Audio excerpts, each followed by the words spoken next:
Hello, guys. Let's start chapter 4, that is Basic Features of Indian Constitution. So, class 11 legal studies series, we have completed 3 chapters, and now the book is gonna end soon.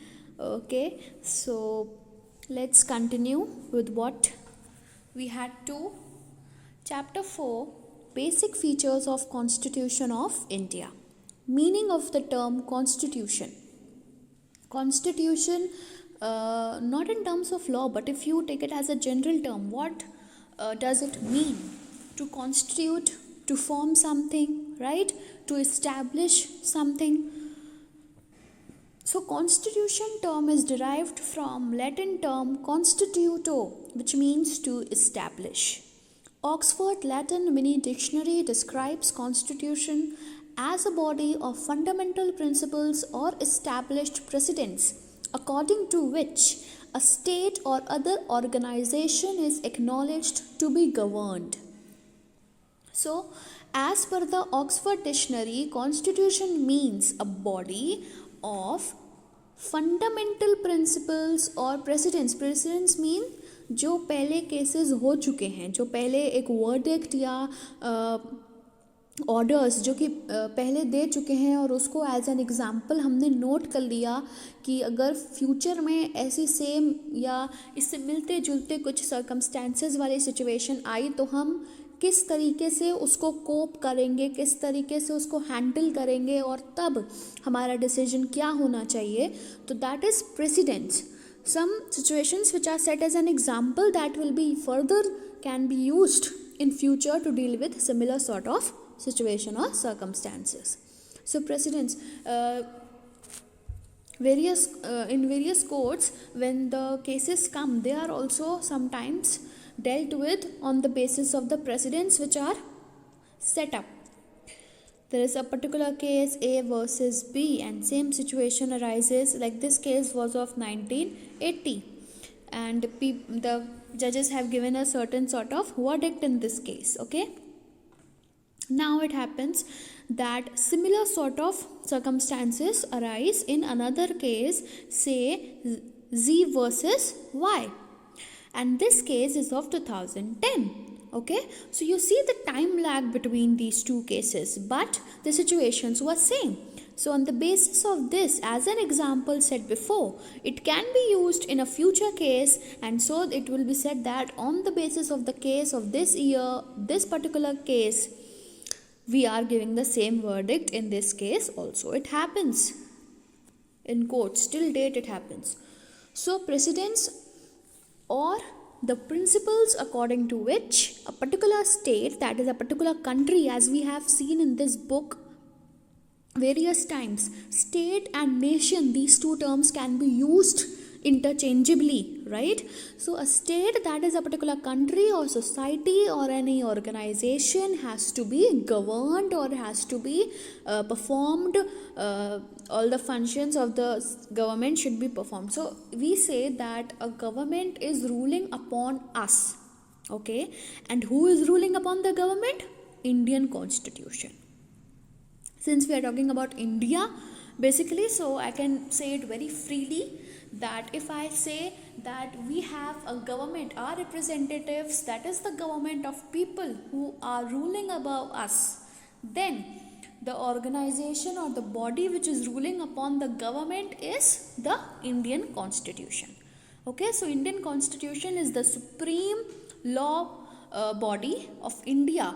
The courts, the Supreme Court, the High Court, all those work according to the principles which are mentioned in Indian Constitution. All the powers which are provided to legislature, executive and judiciary, that is also on the basis of the principles or the features or the articles of the Indian Constitution. Okay, so Wade and Phillips in their book Constitution and Administrative Law state that constitution of a country seeks to establish its fundamental or basic or apex organs of government and administration, describes their structure, composition, powers, principal functions, Interrelationship of these organs with one another regulates their relationship with the people, more particularly the political relationship. So, according to Wade and Phillips in their book Constitution and Administrative Law, constitution means constitution of a country has the function. Now, constitution also has some functions that it will establish some basic or apex organs of government. Like in Indian constitution, it is mentioned that there are 3 organs of government, namely legislature, executive and judiciary, right? So that all is mentioned in the constitution. Our whole country, how will it be governed, what rights, what duties will the subjects or the citizens of the nation will have, what function, what powers the 3 organs of government will have, all these things are very clearly mentioned in the Indian constitution.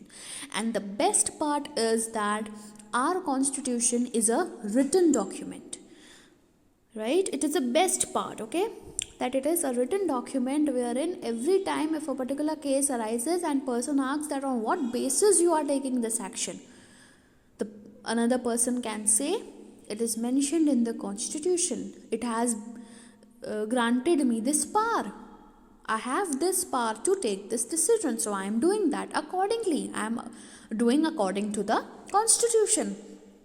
So every time constitution is referred, and it can very well function all the powers, all the functions that need to be performed, all the duties, that all are clearly mentioned in the constitution. So constitution of a country provides the fundamental basic or apex organs of government, how will they govern the nation, what will be their structure, how many members will be there in a particular organ of government, that is what will be the composition, who will be the head, what will be the qualifications of the member, what will be the qualifications of the head, all that, the powers, the functions that those organs will be having, the relationship of these organs with one another. As in India we say that judiciary is independent, so basically what happens, all these 3 are related to each other, but we have made them independent of their functioning so that there is no pressure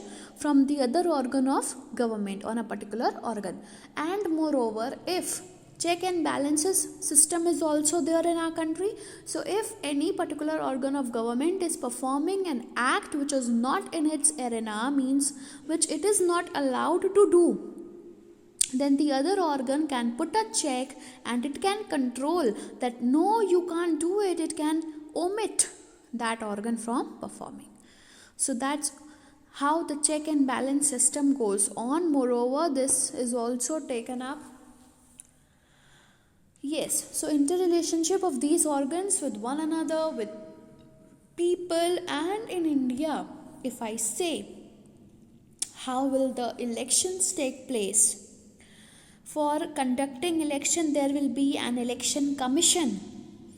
The qualification of members to be taken up in that election commission, at which interval of time elections will be held regularly, all these things are very elaborately mentioned in the Indian constitution, and according to that only the things are going on in our country.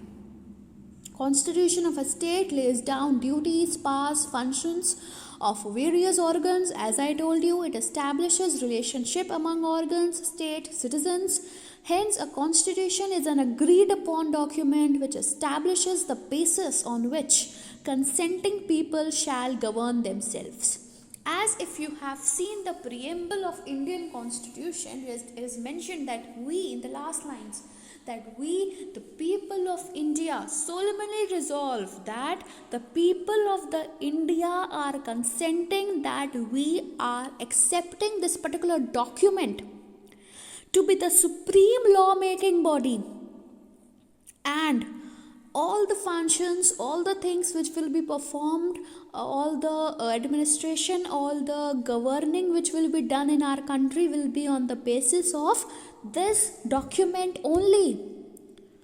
So that all if it's goes on its it's as per the constitution, and the people of India have consented, have resolved that okay, we are accepting this particular document to be the supreme, to be ruling upon ourselves, to be ruling upon the government, right? So that all duties, powers, functions of citizens, of organs of government, everything is mentioned in the articles, in form of articles of Indian constitution. So constitution is a particular document of principles, of laws, of precedents which are established, and according to which a particular country will be governed. Okay, and obviously in that country people will be living, so people in turn will be governed. Now we come on to definition of the term constitution. Aristotle defined constitution as way of life which state has chosen for itself. The same thing, just written in a different sort of language. The way of life which the people have consented for, because the constitution consists of all the principles according to which the people will be governed, and people have consented to that document. So the way of life, or to the principles that the people have chosen for themselves, because obviously in that nation, if I am saying nation is to be governed, in that nation certain people will live. So nation govern का मतलब है कि वो people खुद कैसे अपने आप को govern होना चाहते. Now, understood in its modern context, constitution of a state may have following distinctive features. It is a body of rules. It may be in written or unwritten form. So it is nowhere necessary that constitution has to be written. No. It can be written or it can be unwritten. It is a body of rules or principles. It can be written, unwritten. It determines powers and responsibility of state and organs of government. May be written in a single document or several documents, determines the rights and duties of citizens, fundamental law of state. So as I said, it determines that what rights or duties will be provided to the citizens of the country. As it happens in India, we have got 6 fundamental rights, we have got certain duties to perform as a citizen of India. And what are the duties? To respect the national flag, to respect the national anthem, national song, and so on, right? It may be in a form of single document or several documents piled up together in the form of a constitution. Features of constitution may vary from state to state. State is not pradesh, it is desh, that is nation. I always say in this book, state and nation terms are used interchangeably. Government of a state operates in accordance with principles laid down in its constitution. So government has to perform accordingly, according to the principles or rules which are mentioned in the constitution of that country. As I told you that how the elections will be held, at what intervals they will be held, and who will be who will decide the date on which those elections are to be held, and a particular body for administrating all these things, that is election commission. That all is mentioned in Indian constitution.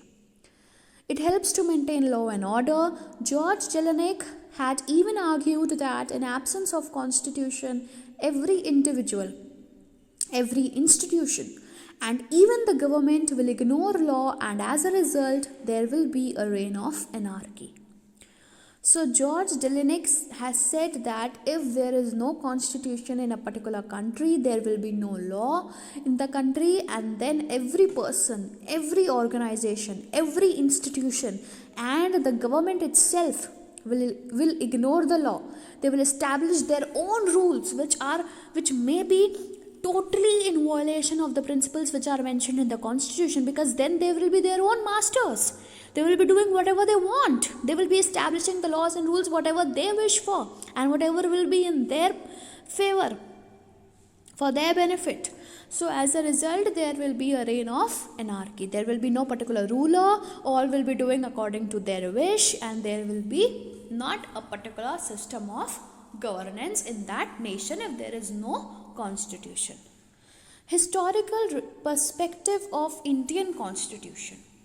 Before independence, Everybody knows India was part of British colonial empire. Colony, master, we know these terms, right? No need to explain it over here. Sovereignty of British crown prevailed over India. Sovereignty.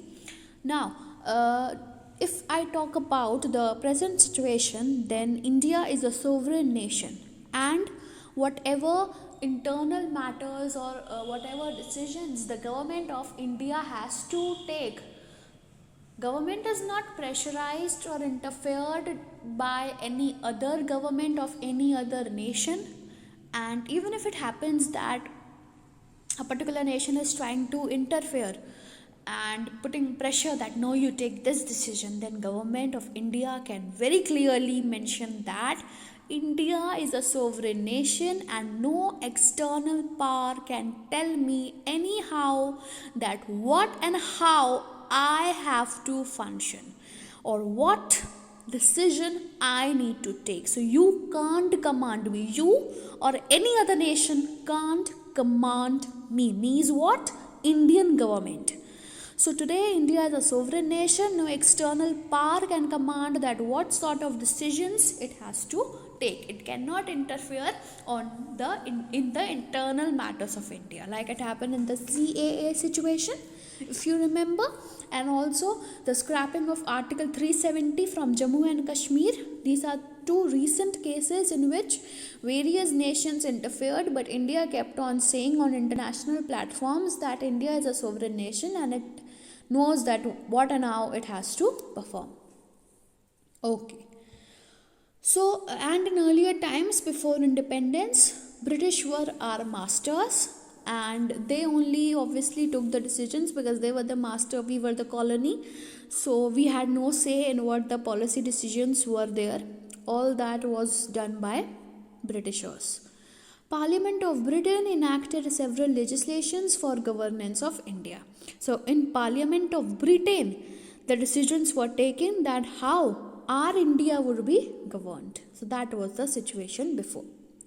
Some of the significant legislations of British Parliament responsible for governance of India were, so these are various legislations, important legislations which were discussed in British Parliament for the governance of India. In words of Durga Das Basu, as stated in his book Introduction to Constitution of India, Indian Constitution draws much of its source from Government of India Act 1935. The Government of India Act 1935 has provided the administrative details and language to the provisions of Constitution. So Durga Das Basu in his book said that Indian Constitution, most of the part of Indian Constitution is from the Government of India Act of 1935. The administrative details and language to the Constitution has all come from Government of India Act of 1935. Okay, so if in a particular paper there is a question that from where we draw most of the provisions of Indian Constitution, so the answer is from which act we draw. Answer is Government of India Act of 1935. Remember this year, 1935. Okay. So further from here, unlike Government of India Acts, I will be doing in the next video. Thank you.